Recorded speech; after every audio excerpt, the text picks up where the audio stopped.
Hello all, welcome back to another new video of learn with Bhavna. अब हम start करने जा रहे हैं MSc 002 diaspora and transnational communities का फर्स्ट क्वेश्चन। मैं पहले क्वेश्चन 5 इसलिए अटेम्प्ट करवा रही हूँ बिकॉज आपको डायस्पोरा और ट्रांसनेशनलिज्म ये दो इम्पॉर्टेंट कॉन्सेप्ट्स हैं। इनकी अंडरस्टैंडिंग अगर आपको बन जाएगी देन बाकी के जितने भी क्वेश्चंस हैं वो आपको ईजिली समझ में आ जाएंगे। तो हम पहले क्वेश्चन 5 करेंगे, then we will start sequence wise. Okay, तो आप ऐसे कंफ्यूज मत होना कि मैम ने फर्स्ट टू 4 क्वेश्चन अभी डाले ही नहीं, वो भी 1 बाय 1 क्वेश्चन आपको सारे मिल जाएंगे। नाउ स्टार्टिंग विथ, जब हम बात करते हैं डायस्पोरा का, तो डायस्पोरा क्या है? जब भी कोई भी पीपल जो उनका नेटिव प्लेस होता है, नेटिव कंट्री होती है, उससे बाहर मूव कर जाते हैं तो उस मूवमेंट को डायस्पोरा बोलते हैं, राइट। और ट्रांसनेशनलिज्म, नेशनलिज्म, राइट। तो ट्रांसनेशनलिज्म क्या होता है? जब भी जो भी लोग मूव किए हैं like different part of the world में, तो वो जब अपनी कम्युनिटी के लोगों से कनेक्टेड रहते, कल्चर से कनेक्टेड रहते, तो उसको ट्रांसनेशनलिज्म बोलते हैं। तो जब हम बात करते हैं इन दोनों टर्म्स की, डायस्पोरा एंड ट्रांसनेशनलिज्म, तो ये बहुत इंपॉर्टेंट हो जाता है किसी भी ग्लोबल माइग्रेशन को अंडरस्टैंड करने में। और एक इंटरकनेक्शन ट्रांसनेशनलिज्म के थ्रू क्या है, एक इंटरकनेक्शनिज्म दिखता है इंडिविजुअल्स के अंदर of the same community across borders, right. अब वो क्रॉस बॉर्डर कैसे हो सकता है? वो अपने नेटिव कंट्री के सिमिलर लोगों से वो कनेक्टेड है, जो same tradition, same culture, same ritual follow करते हैं, राइट। या फिर अपनी जिस कंट्री में वो शिफ्ट हुए हैं उस कंट्री के अंदर, या फिर ऑल ओवर द वर्ल्ड जो भी सिमिलर कम्युनिटी के लोग हैं वो एक दूसरे से कनेक्टेड रहते हैं। तो ये जो टर्म्स हैं ये हमें एक्सप्लेन, इससे हम अंडरस्टैंड करते हैं कि कैसे माइग्रेशन हो रही है ऑल ओवर द वर्ल्ड में, जोग्राफिकल बाउंड्रीज के परे कैसे कल्चर, सोशल और इकोनॉमिक सिस्टम्स कैसे इन्फ्लुएंस हो रहे हैं माइग्रेशन से, कैसे चेंज हो रहे हैं और कैसे शेप हो रहे हैं, राइट। अब हम पहले अंडरस्टैंड कर लेंगे कॉन्सेप्ट ऑफ डायस्पोरा। तो जब भी हम बात करते हैं डायस्पोरा की, तो हम देखते कि ग्रीक वर्ड डायस्पेरियो, अब आप इसको जब लिखोगे, इसको आप अंडरलाइन करोगे एग्जाम में, राइट। तो डायस्फीरियो मीनिंग से निकला हुआ ये वर्ड डायस्फोरा, जिसका मतलब है टू स्कैटर, मतलब कि बिखर जाना। सोशियोलॉजिकली जब हम बात करते हैं डायस्फोरा की, तो हम बात करते हैं कि कैसे डिफरेंट कम्युनिटीज़ के लोग all over the world scattered है, ऑल ओवर द वर्ल्ड, वो मतलब कि अपनी जो नेटिव कंट्री है उसको छोड़ के और कहीं पे different parts of the world में जाके बसे हुए हैं, उसको हम डायस्पोरा कहते हैं। और अगर वो different part of the world में जाके बस गए लेकिन वो एक कनेक्शन मेंटेन करते हैं अपने होमलैंड से जहाँ पे वो पैदा हुए हैं, और साथ में वो जिस न्यू प्लेस में गए हैं वहाँ के एनवायरनमेंट से भी अडेप्ट होते हैं। कि अब फीचर्स की बात करते हैं डायस्पोरा की, तो डिस्प्लेसमेंट फ्रॉम अ होमलैंड। अब जो भी डायस्पोरा है वो ओरिजिनेट हुआ है माइग्रेशन से, राइट। माइग्रेट हो रहे हैं, चाहे तो वो इकोनॉमिक माइग्रेशन हो फॉर बेटर इकोनॉमिक अपॉर्चुनिटीज़ हो, या फिर फोर्स्ड माइग्रेशन हो। फोर्स्ड माइग्रेशन क्या हो गया? क्लोनलिज्म हो गया, स्लेवरी हो गया, या फिर उनको कोई भी उनकी कम्युनिटी के रिलेटेड कोई भी खतरा है उनको उनके नेटिव प्लेस में, तो वो मूव हो जाते, राइट। एग्जाम्पल्स बात कर लेते हैं इंडियन, जूइश एंड अफ्रीकन डायस्पोराज। तो जो इंडियन डायस्पोरा है वो किस लिए है?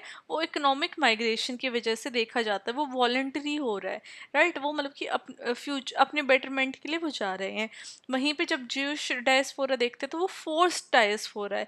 अफ्रीकन डायस्पोरा वॉलंटरी डायस्पोरा देखने को मिला है। सेकंड बात करते हैं कलेक्टिव आइडेंटिटी एंड मेमोरी। जितनी भी डायस्पोरिक कम्युनिटीज़ है तो वो एक शेयर्ड मेमोरी होल्ड करती है अपनी होमलैंड से रिलेटेड, अपने कल्चर से रिलेटेड, ट्रेडिशन से रिलेटेड, और एक कलेक्टिव आइडेंटिटी उनके अंदर देखी जाती है जो कि वो रिलेट करते हैं अपने होमलैंड या फिर कल्चर, ट्रेडिशन, इनमें से किसी से भी रिलेटेड। थर्ड आ जाता है ट्रांसनेशनल टाइज। अब जितने भी मेंबर्स हैं डायस्पोरा कम्युनिटीज़ के, वो एक स्ट्रॉन्ग इकोनॉमिक, सोशल और कल्चरल लिंक्स अपने जुड़ाव, एक लगाव लगा के रखते हैं अपने कंट्री ऑफ ओरिजिन से। इवन दो वो कहीं और शिफ्ट हो गए हैं, वहाँ पे वो परमानेंटली रह रहे हैं, वहाँ पे उन्होंने इन्वेस्टमेंट कर दी है जिस प्लेसेस में वो शिफ्ट हुए हैं, राइट।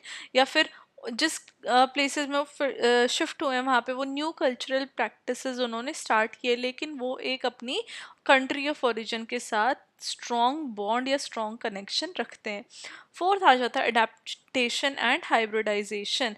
अब जितनी भी डायस्पोरिक कम्युनिटीज़ हैं वो जिस कम्युनिटी या सोसाइटी में जाके शिफ्ट होती हैं वहाँ से वो एक स्ट्रॉन्ग कनेक्शन जोड़ लेती हैं, राइट। वो उनके कल्चर को भी अडेप्ट करती है, साथ साथ में अपना जो पुराना कल्चर है जहाँ से वो आए हैं उसको भी प्रिजर्व करके रखती है, जिससे कि उनकी एक हाइब्रिड आइडेंटिटीज देखी जाती हैं।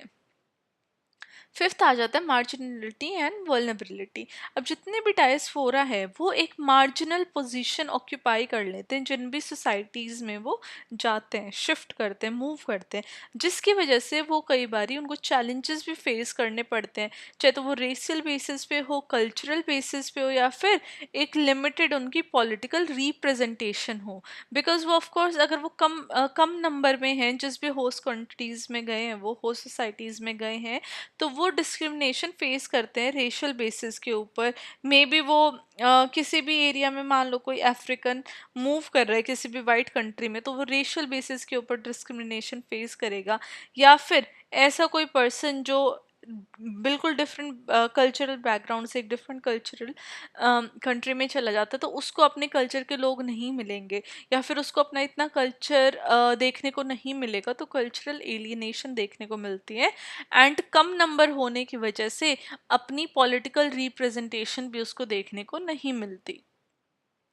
अब ट्रांसनेशनलिज्म का कॉन्सेप्ट समझ लेते हैं। जब हम बात करते हैं ट्रांसनेशनलिज्म की, तो ये एक प्रोसेस है जिससे कि माइग्रेंट इस्टेब्लिश करता है और मेंटेन करता है simultaneous connection across multiple nation states, जिससे ये देखा गया एक फ्लूइड और डायनामिक टाइज देखने को मिलते हैं, जिससे कि माइग्रेट सस्टेन करता है उस कंट्री में जहाँ पे तो वो सेटल हुआ है, एज वेल एज जहाँ से वो निकल के आया है। तो कंट्री ऑफ ओरिजिन में भी वो अपने कनेक्शन मेंटेन करके रख रहा है, और जहाँ पे सेटल हुआ है वहाँ पे भी कनेक्शन मेंटेन करके रख रहा है, राइट। तो इसको ट्रांसनेशनलिज्म बोल रहे हैं, मतलब कि दोनों नेशंस के across different nation across world connection build करना on different multiple similar culture backgrounds, right. अब फीचर्स देख लेते हैं। एक तो डुअल बिलोंगिंगनेस देखी जाती है ट्रांसनेशनलिज्म के अंदर, जहाँ पे migrants sense of belonging feel करते हैं अपने होमलैंड के साथ भी और जिस कंट्री में वो शिफ्ट हो गए उसके साथ भी। तो एक डुअल और हाइब्रिड आइडेंटिटी निकल के आती है। Second is economic lineage linkages, right. तो जितनी भी जो ट्रांसनेशनल इकोनॉमिक प्रैक्टिसेस हैं वहाँ पे रेमिटेंस, क्रॉस बॉर्डर ट्रेड और इन्वेस्टमेंट देखी जाती है इन देयर होमलैंड डेवलपमेंट। अब वो फॉर एग्जांपल कोई भी होस्ट कंट्री के अंदर गया है, या फिर अपनी जो उनकी बैकग्राउंड जो कंट्री ओरिजिन कंट्री है उसको छोड़ के वो किसी भी कंट्री के अंदर गया है फॉर इकोनॉमिक डेवलपमेंट, तो वो क्या करता है, मे बी उसको वहाँ पे परमानेंटली नहीं रहना हो, तो वो कुछ रेमिटेंसेस या इन्वेस्टमेंट लेके जाता है या फिर भेजते हैं कोई भी पर्सन, तो ताकि उनके होमलैंड में डेवलपमेंट हो सके, they can do great in their homeland countries back, right. ये आप अपने एग्जाम्पल्स अपने अराउंड पे देख सकते हो, या फिर एग्जाम्पल से अपनी बेटर अंडरस्टैंडिंग भी क्रिएट कर सकते हो इस टॉपिक में। नाउ थर्ड इसमें पॉइंट आ जाता है कल्चरल एक्सचेंज। तो ट्रांसनेशनलिज्म के थ्रू फ्लो ऑफ आइडियाज़ देखने को मिलते हैं, ट्रेडिशन का एक्सचेंज होता है और वैल्यूज़ क्रिएट होती है बिटवीन कंट्रीज, जो कि both host and origin country के कल्चर्स के लिए एनरिचिंग होती है। Fourth is technological मेडिएशन। Now communication और ट्रांसपोर्टेशन में भी एडवांसेस होती हैं, टेक्नोलॉजीज भी फैसिलिटेट करती है ट्रांसनेशनल टाइज में, जहाँ पे माइग्रेंट अपनी होमलैंड कंट्री में पार्टिसिपेट करते हैं एक्टिवली थ्रू टेक्नोलॉजी। अब चाहे कोई कितनी भी दूर डिस्टेंस पे हो, लेकिन थ्रू टेक्नोलॉजी हमें ऐसे लगता है कि we are all connected, right. अब तो ग्लोबली ही वर्ल्ड ही पूरा एक ही प्लेटफॉर्म पे आ गया है नाउ। तो एक टेक्नोलॉजी भी बहुत ज़्यादा हेल्प करती है होमलैंड अफेयर्स या फिर जो भी होस्ट कंट्रीज़ हैं उनके affairs all over the world maintain और एक कनेक्शन मेंटेन करने में। फिफ्थ आ जाता है हमारा पॉलिटिकल एंगेजमेंट। तो ट्रांसनेशनलिज्म के थ्रू ये देखा गया कि जितने भी माइग्रेंट है वो पॉलिटिकली भी इंगेज कर रहे हैं अपनी होम कंट्रीज में, जहाँ पे वो वोट भी करते हैं और अपने राइट्स के लिए एडवोकेसी वॉइस भी उठाते हैं और डायस्पोरा डिप्लोमेसी में भी पार्टिसिपेट करते हैं। सिक्स है सोशल नेटवर्क। अब ट्रांसनेशनल प्रैक्टिसेस सोशल नेटवर्क्स के ऊपर काफ़ी ज़्यादा रिलाई करती हैं, जहाँ पे वो फैमिली से लिंक रखते हैं, फ्रेंड्स से लिंक रखते हैं, कम्युनिटीज़ अक्रॉस बॉर्डर्स से लिंक रखते हैं और एक सपोर्ट सिस्टम वो अपना क्रिएट करते हैं for all other migrants. Now जब हम बात करते हैं डायस्पोरा और ट्रांसनेशनल के बीच में इंटरकनेक्शन क्या है, राइट, क्या कनेक्शन देखने को मिलता है, तो डायस्पोरा और ट्रांसनेशनलिज्म दोनों इंटर रिलेटेड है, येट दोनों डिफरेंट कॉन्सेप्ट है। जहाँ पे डायस्पोरा बात करता है dispersed nature of a community, right, एक ऐसी कम्युनिटी जो बहुत ज़्यादा फैली हुई है ऑल ओवर द वर्ल्ड में। वहीं पे ट्रांसनेशनलिज्म बात करता है active and ongoing connection across borders. Diaspora में जो डिस्पर्स नेचर है कम्युनिटी का उसकी बात हो रही है, वहीं पे ट्रांसनेशनलिज्म कनेक्शंस की बात कर रहा है across the borders across the world together. ये दोनों डुअल रियलिटीज लेके आ रही है माइग्रेशन की, जो कि रूटेड है उनके होमलैंड कंट्री में भी और जिस कंट्री में वो मूव हो गए हैं, जिस सोसाइटी जो होस्ट सोसाइटी है जिन्होंने उनको वेलकम किया है उनके बीच में। तो दोनों के कनेक्शन को डायस्पोरा एंड ट्रांसनेशनलिज्म हाईलाइट करती हैं। जब हम सोशोलॉजिकल इंपॉर्टेंस देखते हैं दोनों कॉन्सेप्ट की, तो हम देखते हैं कि आइडेंटिटी फॉर्मेशन हो रही है, क्योंकि दोनों कॉन्सेप्ट हाईलाइट करें कि कैसे माइग्रेशन शेप कर रही है किसी भी इंडिविजुअल की आइडेंटिटी को as well as a collective identity को, जो कि हाइब्रिड कल्चर और हाइब्रिड आइडेंटिटीज क्रिएट कर रही है of the migrant person, right, of the migrant individual. Second आ जाता है ग्लोबलाइजेशन। तो डायस्पोरा एंड ट्रांसनेशनलिज्म ज़्यादा कब से इंक्रीज हुए हैं, जब से वर्ल्ड एक ही प्लेटफॉर्म बन चुका है, जब से वर्ल्ड में इंटरकनेक्टेडनेस आई है, कल्चर सोशल और इकोनॉमिक एक्सचेंजेस जब से बढ़े हैं, तब से इन दोनों के बीच में एक इंक्रीजिंग नंबर ऑफ पीपल देखे जाने लगे हैं विद इन डायस्पोरा एंड ट्रांसनेशनलिज्म। तो ग्लोबलाइजेशन उसका एक बहुत बड़ा पार्ट है। Third is inequalities. Structural inequalities काफ़ी ज़्यादा देखी गई हैं डायस्पोरिक कम्युनिटीज़ के अंदर और ट्रांसनेशनल माइग्रेंट्स के अंदर, क्योंकि वो कई बारी बहुत ज़्यादा डिस्क्रिमिनेशन या इनइक्वालिटीज़ फेस करते हैं, चाहे तो वो लिमिटेड सिटीजनशिप राइट्स हो या फिर इकोनॉमिक वल्नरेबिलिटीज़ हो, राइट।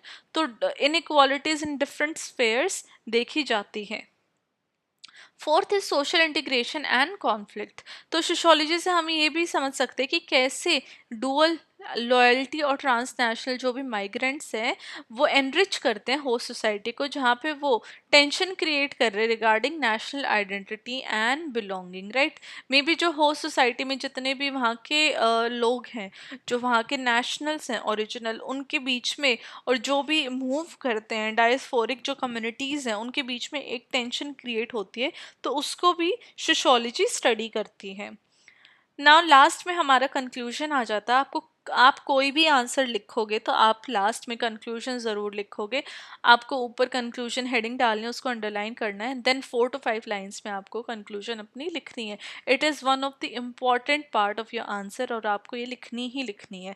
तो मैंने कंक्लूजन में मेंशन किया कि जब हम बात करते हैं डायस्पोरा और ट्रांसनेशनलिज्म के बारे में, तो हम देखते कि कैसे ये दोनों कॉन्सेप्ट सेंट्रल है माइग्रेशन को अंडरस्टैंड करने में किसी भी एक ग्लोबलाइज्ड वर्ल्ड में। ये दोनों कॉम्प्लेक्सिटी शो कर रहे हैं मॉडर्न आइडेंटिटीज़ की, जहाँ पे वो अपने कल्चरल टाइज को भी स्ट्रॉन्ग रखना चाहते, राइट। अपनी जो उनकी बाय बर्थ जो भी उनको कल्चर मिला हुआ है उससे भी वो कनेक्टेड रहना चाहते हैं। साथ ही साथ में वो डिफरेंट मल्टीपल स्पेसेस में जहाँ पे मूव हुए हैं वहाँ पे भी बिलोंग होना चाहते हैं। तो इससे एक डुअल आइडेंटिटीज़ देखने को मिल रही है। जब भी हम डायस्पोरा और ट्रांसनेशनलिज्म वाले कॉन्सेप्ट को अंडरस्टैंड करते हैं तो सोशियोलॉजिस्ट ये बोलते हैं कि बेटर हम इन कॉन्सेप्ट को तभी अंडरस्टैंड कर सकते हैं जब हम माइग्रेंट्स को नेविगेट करें, नेगोशिएट करें और देखें कि वो अपनी सोशल रियलिटीज़ को कैसे चेंज करते हैं जब वो one country to other country move करते हैं, जब वो अपनी ओरिजिन कंट्री से होस्ट सोसाइटी में या होस्ट कंट्री में मूव करते हैं, तभी हम उनकी सोशल रियलिटीज़ को नेविगेट कर सकते हैं। तो ये हमारा आंसर था डायस्पोरा एंड ट्रांसनेशनलिज्म। ये दोनों बहुत इंपॉर्टेंट टॉपिक्स है इस सब्जेक्ट के अंदर, बिकॉज ऑफ कोर्स सब्जेक्ट ही हमारा डायस्पोरा एंड ट्रांसनेशनल कम्युनिटीज़ के ऊपर है। तो पहले मैंने ये इंपॉर्टेंट समझा कि मैं क्वेश्चन 5 से स्टार्ट करूँ। अब आपको जो भी इम्पोर्टेंट टॉपिक्स हैं क्वेश्चन के, जो आपको अंडरस्टैंड करने के लिए आगे वाले क्वेश्चन या इस सब्जेक्ट को अंडरस्टैंड करने के लिए इजी कर देंगे, मैं वन बाय वन वो वाले क्वेश्चन आपके लिए ब्रिंग अप करती रहूँगी। And I will make sure कि मैं सारे question by either by Monday और ट्यूसडे कंप्लीट कर दो, ताकि आपको भी इनफ टाइम मिले, आप अपने एग्जाम के लिए प्रिपेयर हो सको, राइट। तो अभी I will see you very very soon with the next question of MSOE 002। Till then study well, study hard, and all the very best for your exams.